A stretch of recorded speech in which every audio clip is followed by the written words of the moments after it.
اعوذ باللہ من الشیطان الرجیم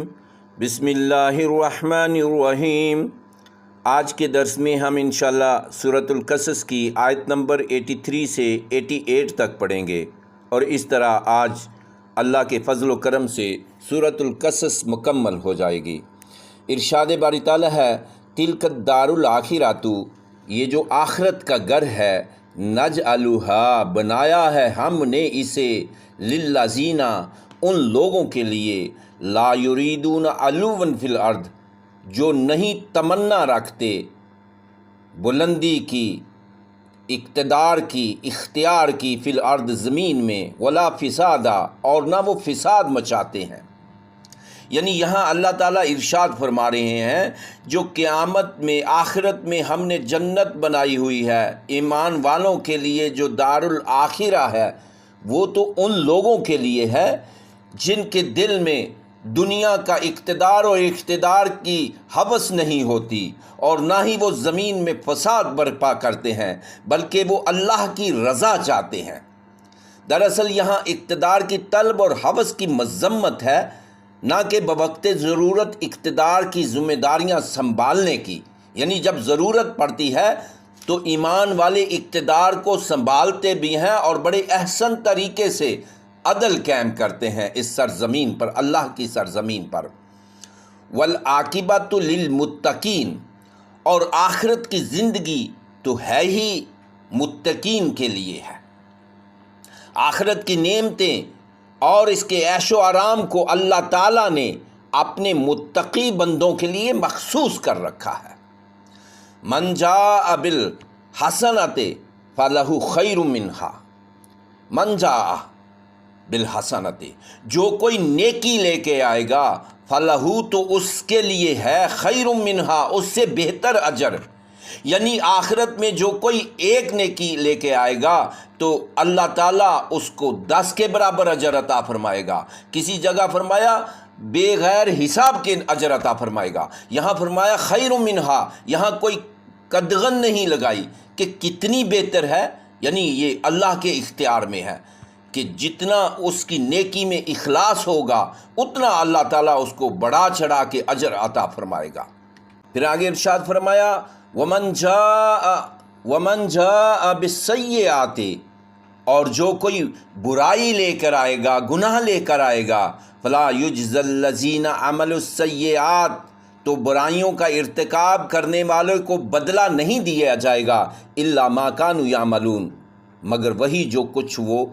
کر کے لائیں گے۔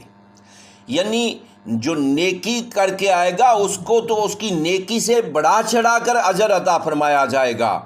اور جو کوئی برائی لے کر آئے گا تو جتنی اس کی برائی ہوگی، جتنا اس کا گناہ ہوگا، اس کے مطابق اس کو سزا دی جائے گی۔ ان الذین فرض علیک القرآن، اے نبی صلی اللہ علیہ وسلم، یقیناً جس نے آپ پر قرآن فرض کیا ہے، لرادک الی معاد، تو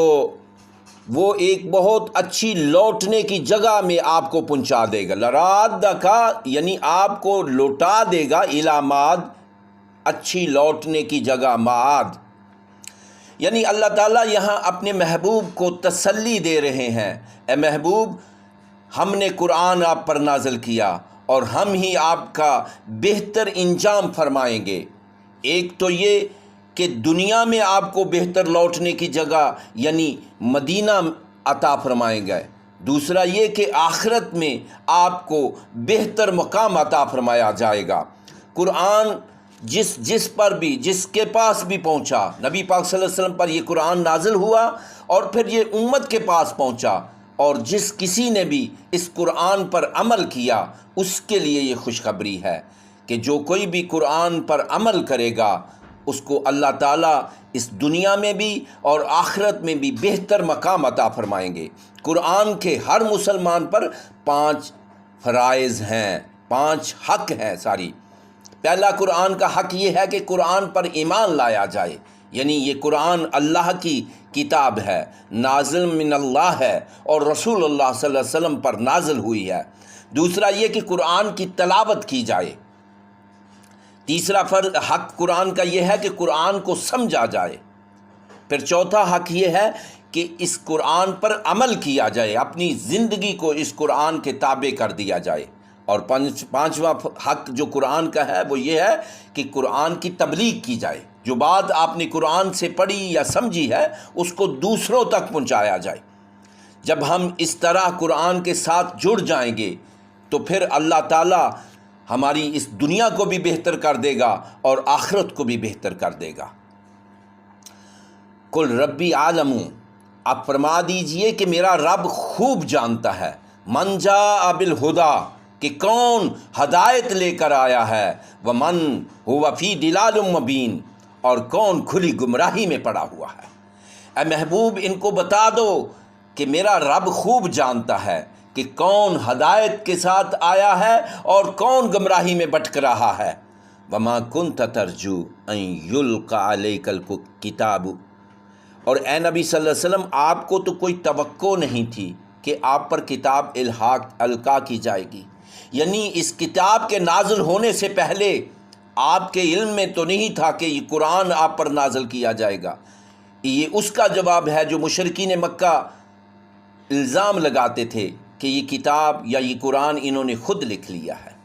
تو فرمایا کہ محبوب آپ کو تو پتہ ہی نہیں تھا کہ آپ پر اللہ اپنا کلام نازل فرمائے گا، ایک کتاب نازل فرمائے گا۔ الا رحمت من ربک، یہ تو محض آپ کے رب کی رحمت ہے، یہ اللہ نے اپنی رحمت نازل فرمائی ہے اپنے بندوں کی رہنمائی کے لیے۔ فلا تکونن ظہیرا للکافرین، پس آپ کافروں کی پشت پناہی نہ بنے، یعنی اے مسلمان یہ جو کتاب اللہ نے اپنے محبوب پر نازل فرمائی ہے یہ تمہارے لیے رحمت ہے، اس رحمت سے اپنے لیے حصہ طلب کرو۔ فلا تکونن ظہیرا للکافرین، اور آپ کافروں کی پشت پناہ نہ کریں، کافروں کا ساتھ نہ دیں اس دنیا میں، ایمان والوں کی صف میں کھڑے ہوں۔ ولا یصدنک عن آیات اللہ، اور وہ آپ کو روک نہ سکیں گے اللہ کی آیات سے، یعنی یہاں ظاہری طور پر خطاب تو نبی پاک صلی اللہ علیہ وسلم سے ہے، لیکن حقیقت میں ہر مسلمان کے لیے یہ حکم ہے کہ اگر تم اللہ کی کتاب کے ساتھ کھڑے ہو جاؤ گے تو پھر دنیا کی کوئی طاقت تمہیں اللہ کی آیات سے روک نہیں سکے گی۔ بعد اذا انزلت علیک، بعد اس کے کہ وہ آپ پر نازل کر دی گئی، یعنی اے نبی صلی اللہ علیہ وسلم آپ اس کتاب کے ساتھ کھڑے ہو جائیں، کافروں کی مدد نہ کریں، اور کوئی بھی دنیا کی طاقت آپ کو اللہ کی آیات سے روک نہیں سکتی جبکہ وہ آپ پر نازل ہو چکیں۔ وَدُعُ إِلَىٰ رَبِّكَ، اور اپنے رب کی طرف دعوت دیتے رہیں، اپنے رب کی طرف لوگوں کو بلاتے رہیں۔ وَلَا تَكُونَنَّ مِنَ الْمُشْرِكِينَ، اور شرک کا شائبہ بھی آپ کے قریب مت آنے دیجیے، یعنی آپ مشرکین میں سے مت ہو جائیے گا۔ یعنی خطاب تو نبی پاک صلی اللہ علیہ وسلم سے کیا جا رہا ہے، لیکن یہ پیغام جو ہے امت کے لیے ہے کہ اے لوگو، اے ایمان والو، اللہ کی آیات کے ساتھ کھڑے ہو جاؤ، اللہ کی کتاب کے ساتھ کھڑے ہو جاؤ، پھر دنیا کی کوئی طاقت تمہیں اللہ کے کتاب سے روک نہیں سکتی، اور اپنے رب کی طرف لوگوں کو پکارو، اور مشرکوں میں سے مت ہونا، مشرکوں کا ساتھ مت دینا۔ وَلَا تَدْعُوا مَعَ اللَّهِ إِلَٰهًا آخَرَ، اور مت پکاریے اللہ کے سوا کسی اور الہ کو۔ لا الہ الا ہوا، نہیں ہے کوئی معبود سوائے اسی کے۔ کل شیء ہالک الا وجہہ، ہر چیز ہلاک ہونے والی ہے سوائے اس کے چہرے کے، یعنی اس روئے زمین پر جو کچھ بھی تمہیں نظر آتا ہے یہ ایک وقت تک ہے، ایک معین وقت تک ہے، ہر چیز ختم ہو جائے گی سوائے اللہ رب العالمین کے، باقی ہر چیز فنا ہو جانے والی ہے۔ لہ الحکم وعلیہ ترجعون، لہ الحکم، اسی کے لیے حکم ہے، اسی کے لیے بادشاہی ہے، اسی کے لیے فرما روائی ہے، وعلیہ ترجعون، اور اسی کی طرف یعنی اپنے رب کی طرف تم لٹائے جانے والے ہو۔ اللہ تعالی ہمیں قرآن حکیم کو پڑھنے، سمجھنے اور اس پر عمل کرنے کی توفیق عطا فرمائے۔